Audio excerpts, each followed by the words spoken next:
Assalamualaikum warahmatullahi wabarakatuh. Apa kabar anak-anak? Baik, alhamdulillah. Syukur kita kepada Allah, sampai hari ini kita diberi kesehatan oleh Allah Subhanahu wa taala, dan itu harus kita syukuri. Dengan cara apa? Dengan cara kita melaksanakan perintah Allah dan menjauhi larangan-larangan Allah. Dalam hal ini, salah satu kewajiban kita adalah belajar. Dan pada hari ini kita akan belajar tentang binatang yang halal dan haram untuk kita konsumsi. Apa sih halal itu? Apa sih haram itu? Ini yang harus kita tahu dulu. Makanan halal adalah makanan yang diperbolehkan oleh Allah Subhanahu wa taala di dalam mengkonsumsinya. Baik diperbolehkan oleh Allah dan Rasulnya untuk dikonsumsi, inilah yang disebut dengan halal. Halal artinya boleh untuk kita konsumsi. Sedangkan haram adalah makanan yang tidak diperbolehkan atau dilarang oleh Allah dan Rasulnya. Dan kali ini kita akan membahas binatang-binatang yang halal untuk dikonsumsi. Karena dalam Islam makanan saja diatur, termasuk makanan yang diperbolehkan atau tidak. Kita akan membahas tentang binatang yang halal untuk dikonsumsi. Pada dasarnya seluruh binatang itu halal untuk dikonsumsi kecuali ada dalil yang melarangnya, ada dalil yang mengharamkannya. Anak-anak, binatang halal, ya, pengertian binatang halal adalah binatang yang menurut syariat Islam dagingnya boleh dikonsumsi. Baik, yang pertama halal karena adanya dalil nakli atau dalil dari Al-Quran maupun Al-Hadis. Yang pertama adalah jenis yang dihalalkan, jenis binatang yang atau binatang ternak. Hal ini dalam surah Al-Maidah ayat 1, Allah Subhanahu wa taala berfirman, "Uhillat lakum bahimatul an'am." Dihalalkan bagi kalian binatang ternak. Apa sih binatang ternak itu? Binatang ternak adalah binatang yang memang sengaja untuk diternakkan untuk dikonsumsi. Contoh ayam, unta, sapi, kambing dan lain sebagainya. Maka itu halal dimakan. Kenapa kok halal dimakan? Memang Allah sudah menyatakan di dalam Al-Quran, "Uhillat lakum bahimatul an'am." Dihalalkan bagi kalian memakan binatang ternak. Yang kedua adalah semua jenis hewan yang ada di air, entah itu di sungai ataupun di laut. Maka binatang yang ada di sungai maupun di laut yang hidup di air itu semuanya adalah halal. Hal ini disebutkan dalam firman Allah di surat An-Nahl ayat 14. Dan uhillat lakum saydul bahri wa ta'amu mata'an lakum walis-sayyarah wa hurrima alaikum saydul barri ma dumtum huruma wattaqullaha alladzi ilaihi tuhsyarun. Dan dihalalkan bagimu binatang laut dan makanan yang berasal dari laut sebagai makanan yang lezat bagimu, serta bagi orang-orang yang berada dalam perjalanan. Intinya, binatang semua yang ada di laut maupun di sungai itu halal. Lalu bagaimana dengan anjing laut? Bagaimana dengan kuda laut? Bagaimana dengan babi laut? Apakah halal? Kalau kita mengacu pada dalil ini, maka semuanya halal. Babi laut, anjing laut, singa laut itu halal. Kenapa? Karena umumnya di dalam ayat ini adalah Allah menjelaskan seluruh yang ada di laut itu, binatang yang hidup di air itu halal. Yang ketiga, halal karena ada dalil khusus. Apa itu? Kuda. Pada zaman Rasulullah Shallallahu Alaihi Wasallam itu pernah menyembelih kuda dan memakan bersama para sahabat. Maka kuda itu pun halal untuk kita konsumsi. Yang keempat yang benar-benar halal dan dinyatakan di dalam Al-Quran maupun Al-Hadis itu adalah dob. Dob itu apa sih Pak? Dob itu adalah binatang semacam biawak. Loh, jadi biawak itu halal. Kalau kita mengacu pada hadis yang menceritakan bahwa dalam sebuah hidangan Rasulullah itu dihidangkan daging biawak. Apa kata Rasulullah? Daging biawak ini boleh kalian makan, silakan, tapi saya tidak memakannya, kata Rasulullah. Berarti kalau dari hadis ini boleh kita memakan daging biawak. Kecuali kalau kita jijik, nggak mau, itu dalilnya sudah lain, karena haram bagi kita karena jijik. Tapi kalau tidak, pada dasarnya daging biawak itu halal, boleh dimakan. Terus yang selanjutnya yang boleh dimakan adalah keledai liar.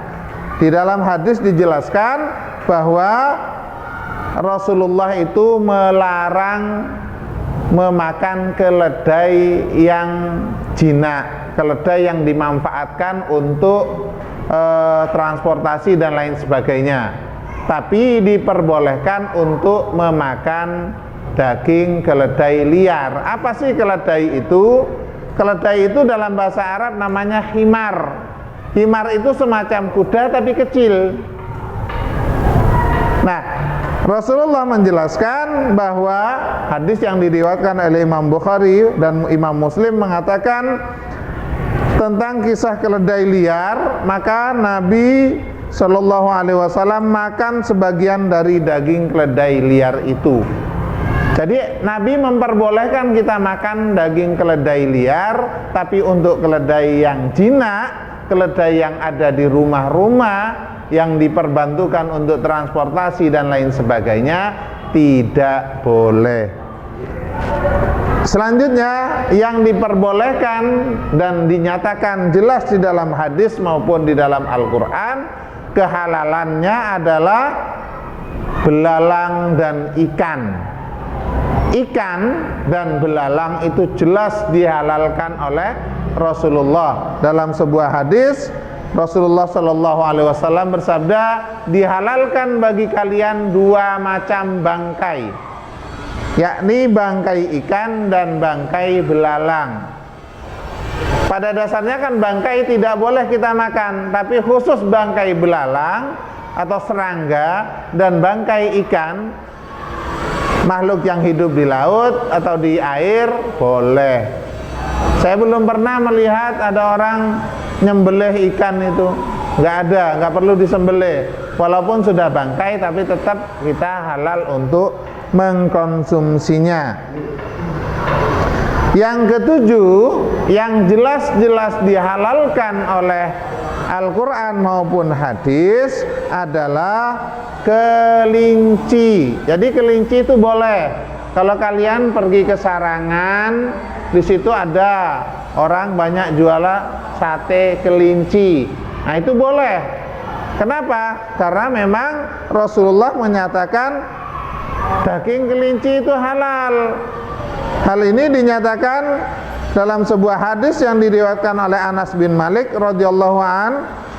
Ketika kami berjalan melalui daerah Az-Zahran, tiba-tiba kami dikejutkan oleh seekor kelinci. Lalu kami mengejarnya sehingga penat.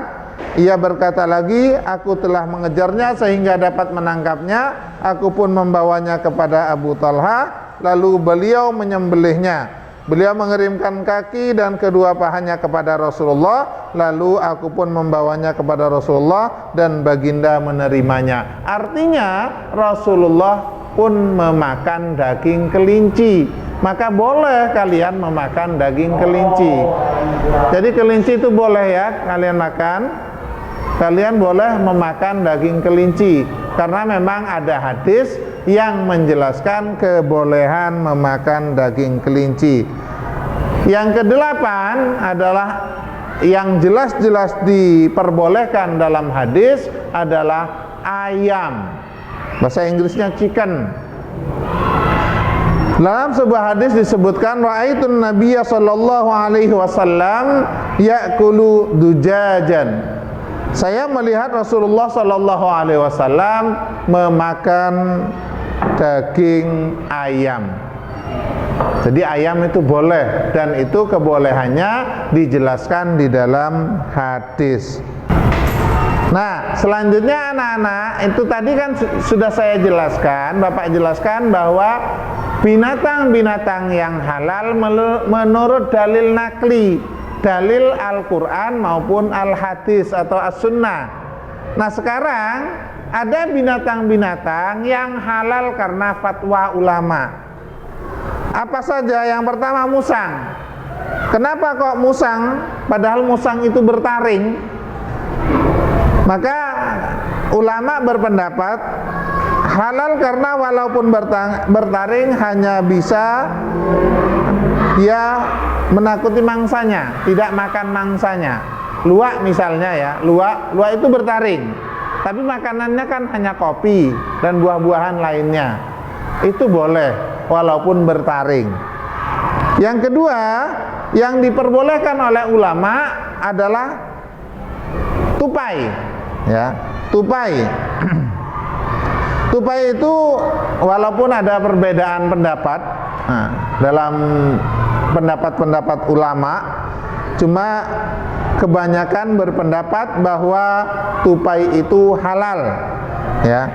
Kenapa kok halal? Karena walaupun bertaring, tupai itu tidak makan binatang atau tidak makan daging.